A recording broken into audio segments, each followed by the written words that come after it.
it is me, the Redhead Reader, aka Sasha. Welcome back to my channel, or welcome to my channel if you're new. So, I'm giving you guys a March and April wrap up, and there are a lot of books just like here on my couch with me. So I'm going to go through them as cohesively as I can. I'm not going to give like a synopsis for every single one. I will give a very basic rundown and what I liked and didn't like about the story. And we have a very interesting variety. I have a few books I didn't even finish. I have one book I gave 2 stars and a couple that I gave 5 stars, and then most of them are like in the 3 to 4.5 star range.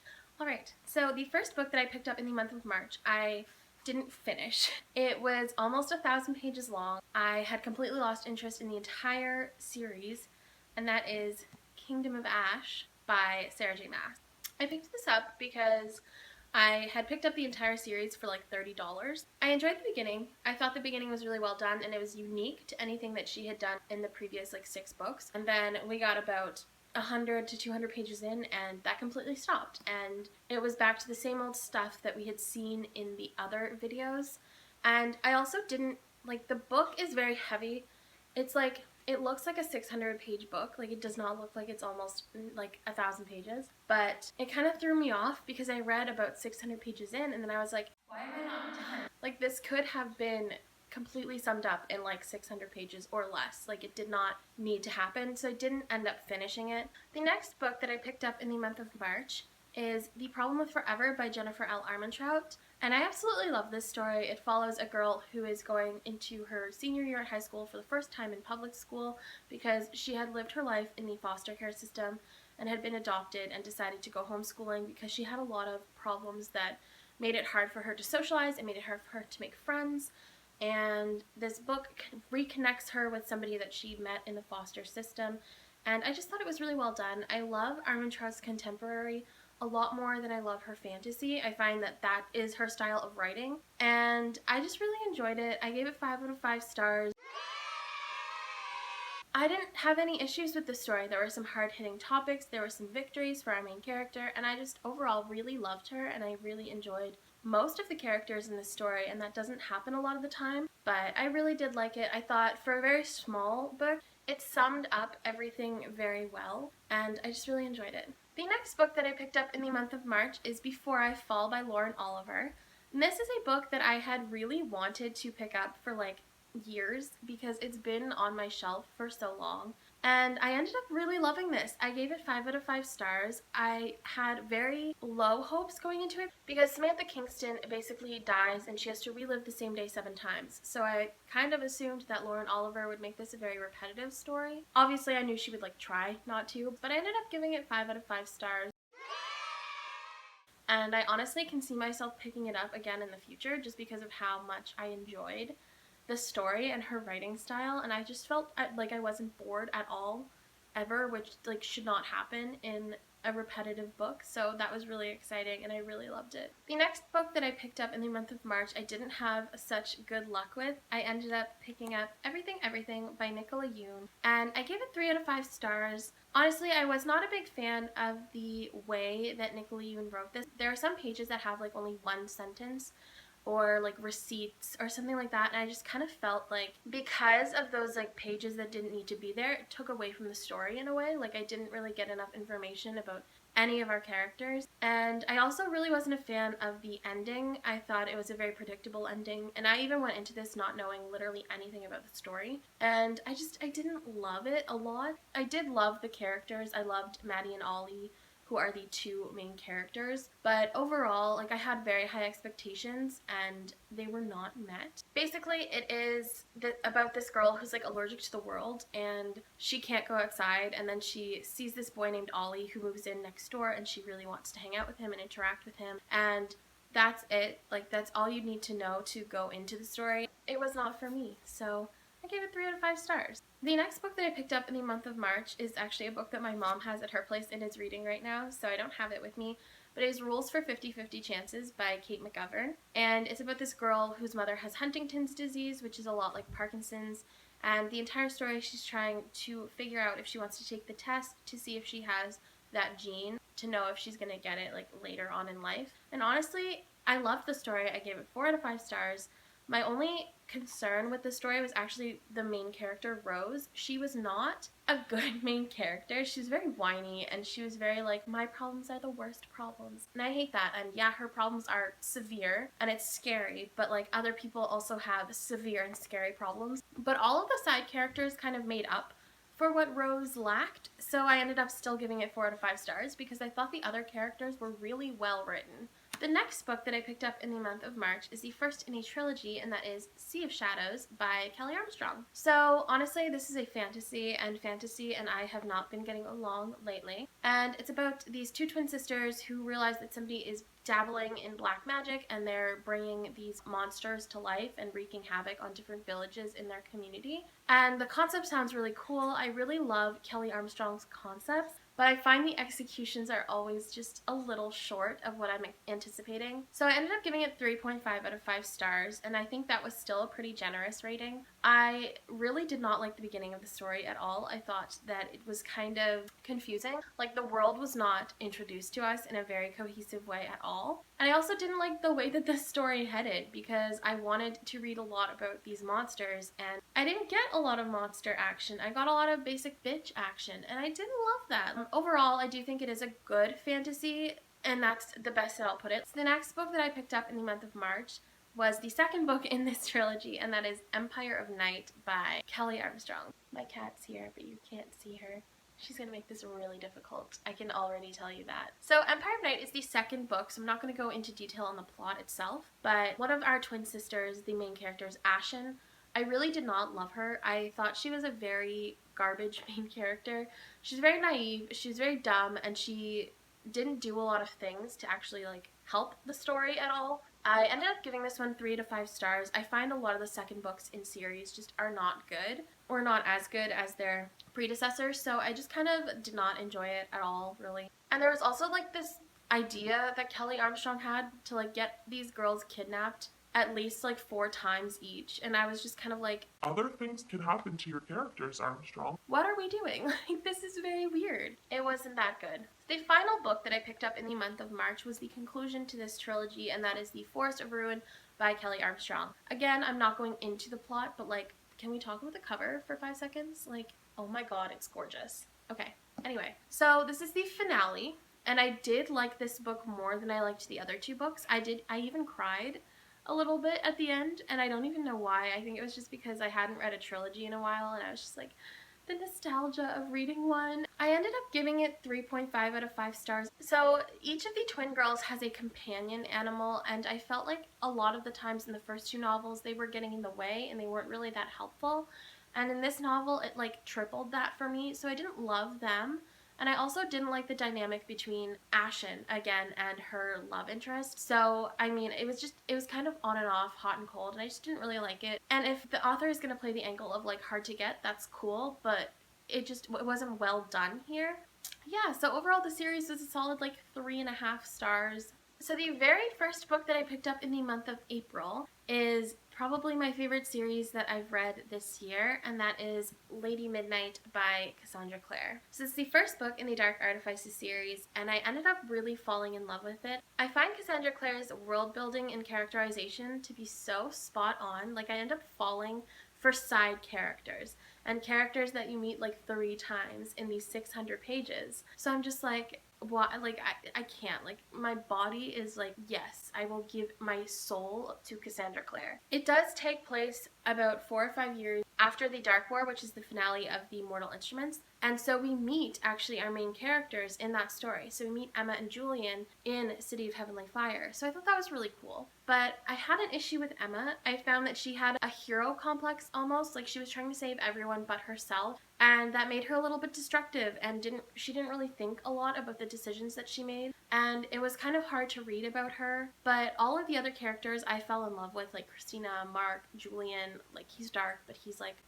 And I don't know, I loved it. I ended up giving it 4.5 out of 5 stars. But Emma just kind of brought that down for me just because I didn't love her that much as a character. But I'll get more into that when I get into the second and third books. I forgot I had hot chocolate. It's not convenient, but it's fine. It's not chocolatey enough. I'm not enjoying my time. So the next book that I picked up, I think, is pretty obvious, and that is Lord of Shadows by Cassandra Clare. So this is a book that I gave 4 out of 5 stars to. I still really loved it. I think my soul literally shattered in this story. However, I still didn't love Emma a good chunk of the story. I ended up really loving her toward the end, but a good chunk of the story she still felt very like destructive, and that can be done in a tasteful way, and I don't think that Emma was done in a tasteful way. And I also didn't like the dynamic between characters was off this book, which is why it dropped down to 4 stars. Like, I didn't enjoy reading some parts of the book because they made me feel uncomfortable. I was just sitting on my couch and I was like, ugh, that's cringy. So I didn't love it that much. But other than that, obviously the story itself was very compelling. Most of the characters I freaking adored. So I still loved it. I still gave it 4 out of 5 stars, but those were my issues with the story. So the next book that I picked up while I was waiting for Queen of Air and Darkness to get into the mail was Obsidian by Jennifer Armentrout. So this basically just follows a character who learns that aliens have come down to Earth and are essentially trying to live as humans because their planet was destroyed. And I love Jennifer Armentrout's writing, but I find when she writes fantasy type series, they get very sexual very quickly, and it's just like, what's the point? Like, there are literal aliens and you're trying to be all like sexual tension. Like, I don't understand. I don't personally like that part of it. I think sexual tension works so much more in a contemporary of Jennifer Armentrout's than in her fantasies. I also really had a problem with the main male character. His name was Damon, and he was very predatory, it felt like, because there was one scene, and this is not a spoiler, where Katie, our main character, is at a party and this guy is just trying to go like all the way with her and she's just not feeling it, and he won't let her leave, and she's like, I want to leave. And then our main male character, Damon, shows up out of nowhere and is like, no means no, like, learn to respect women. And I was like, yes, Damon, that is correct. And then later on, when he's like, Katie, like, you and I should make out or whatever, and she's like, I don't want to right now, and he's like, I like a challenge. I'm like, did we not have this conversation like 50 pages ago where you said no means no? Like, I'm confused. I ended up giving this 3.5 out of 5 stars because other than that, I thought the story was kind of interesting. I think the premise is very similar to a lot of alien stories. Don't expect me to give an alien story more than 3 or 3.5 stars just because I think it went on the same course as alien stories that I've read in the past. So the next book that I read in the month of April was Clockwork Angel by Cassandra Clare. I ended up picking up Clockwork Angel because I didn't remember a lot about the characters in the actual like Infernal Devices story, and we get a couple of visits from those characters in the Dark Artifices series. So I picked it up just because I wanted a little bit of a reminder as to who the heck these different characters were, and I ended up changing my rating from the first time I read it and bumping it up, and I gave it 5 out of 5 stars. I think Cassandra Clare put so much work into this story, like the way that she did it, her little notes at the end, like I could not believe the intense world building that she did and the characterization, and I fell in love with everyone, and I fell in love with Tessa most of all. Like, I think she's my favorite Cassandra Clare female character, main character. Actually, no, I really did love Christina from the Dark Artifices, and Clary is like nice and cool and all, but she's like too perfect at some points. But I love Tessa. I think her wit was funny. I think she was progressive for the time. And I just overall really enjoyed this story. So the next book that I chose to read for the month of April was for the Stay Home Reading Rush. And it was for the prompt with a house on the cover. And I ended up choosing The Cabin by Natasha Preston. I gave this book 3 out of 5 stars. I love a good murder mystery. And this is exactly that. It is about 17s who go to a cabin. And they're expecting just a weekend of total fun. And then they wake up and 2 of their friends were murdered. And it's about our main character, Mackenzie, trying to figure out who the murderer is so that she can clear the name of the people in the cabin, just because the police are blaming all of them. So it's definitely interesting. It's a good type of murder mystery. However, I don't really connect with Natasha Preston's writing at all. I didn't enjoy the setting. Like, there was no real indication of where this took place, and I like a clear setting. I also felt the pacing was really weird. Like, in some parts it was going so slow that I was so bored, and then in other parts it was just like, what the heck just happened? Like, I missed something cool. So it's like the pacing felt a little off, and I also didn't like the unhealthy representation because I just feel like mental illness and members of the LGBTQIAP+ community were not represented very well in this at all. And the ending had me like, oh my, I was so angry at this ending. Like, it was so beyond stupid and so beyond necessary. Like, there was a place where the novel should have ended and I would have been content enough. Like, the story itself, I was like, whatever. I would have been content enough. It probably would have went up to 3.5 or even 4 stars. And then she continued and it got very weird and I hated it and I'm so pissed off about it still. So I don't like this book that much at all. The next book that I picked up in the month of April is for a prompt that you can read the book in the same room for the stay home reading rush, obviously, and I chose Flawed by Cecilia Ahern. I gave it 4.5 out of 5 stars. I really loved it. It is about a society where you have to be perfect, and if you're not perfect, you're branded as flawed. And our main character, Celestine, has lived her entire life believing she's perfect until one day she makes a mistake and is branded as flawed. And I loved the storyline. I ended up crying. The main thing I didn't love about this book was the naivety of, I did not say that right, the naivety of our main character Celestine in a couple of parts. Like, I feel like she should have known certain things were not going to go well, but she chose to ignore instinct and do things anyways that she just really should not have. And that pissed me off a lot reading it. I didn't enjoy that part of it, so it did drop down that 0.5 stars. The next book that I read in the month of April was also for this stay home reading rush, and it was to read a book set in a place where you want to go. And I ended up choosing The Betrayal of Maggie Blair by Elizabeth Laird because it does take place in Scotland, and that's somewhere that I really wanted to go. I ended up giving this 2 out of 5 stars. I did not like this story at all. I'll talk about the positives at first. It is about a girl whose grandmother and her are accused of being witches in 17th century Scotland. So she ends up escaping and running to her uncle's house and starting a new life. That's pretty much all you need to know. I enjoyed Elizabeth Laird's writing style. I think she's a really good author. Like, I actually enjoyed my time reading parts of this story, and the research that she did for this was beyond insane. Like, she put so much work into this. However, my issue with the story itself was that it lied to me on the back of the book. Like, the synopsis on the back was just not what happened in the actual story itself. So this book ended up focusing mostly on religion, and there was literally nothing about religion on the back of the cover. And obviously I knew religion would play a small role in this because witchcraft, 17th century Scotland, I understand that. But I wasn't a fan of the way that they omitted the fact that it was going to be very religious heavy on the back, because I probably would not have picked it up if I had anticipated that. But overall, it wasn't for me, but I can definitely see someone really loving this story.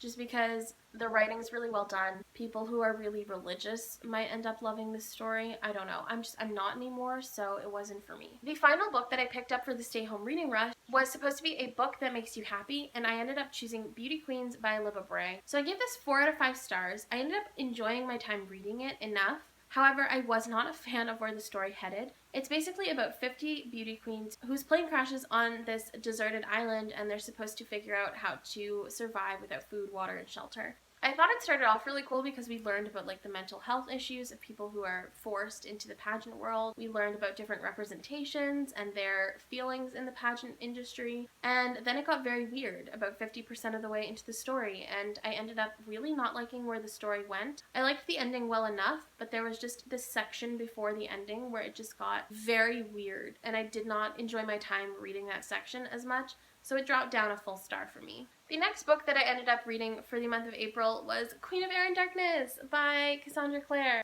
I loved this story. I ended up giving it 4.5 out of 5 stars. I thought it was a really, really, really fantastic conclusion to the Dark Artifices trilogy. However, There was some unneeded sexualization of a 13-year-old character in this story. I found it less pervasive in the first 2 stories. However, this one, it was just a little bit too much for me, and I ended up docking a half a star for this reason. And I also didn't like the ending that much, which made me very sad. There was a point in this, again, like a couple other books I read, where it should have ended, and I would have been completely fine with it ending there, and I would have cried and sobbed. But I couldn't do that because then it kept going, and the way that it did end and the epilogue were just so...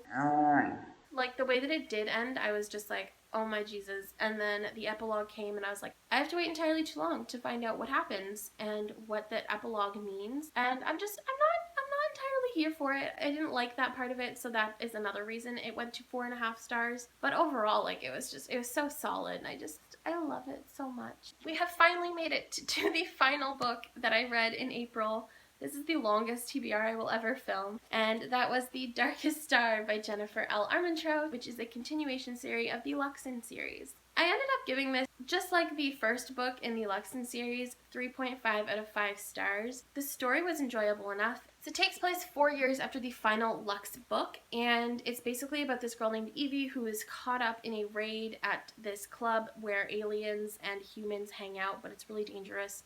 And she ends up meeting this guy, and this guy won't leave her alone, and she's just like, what the heck?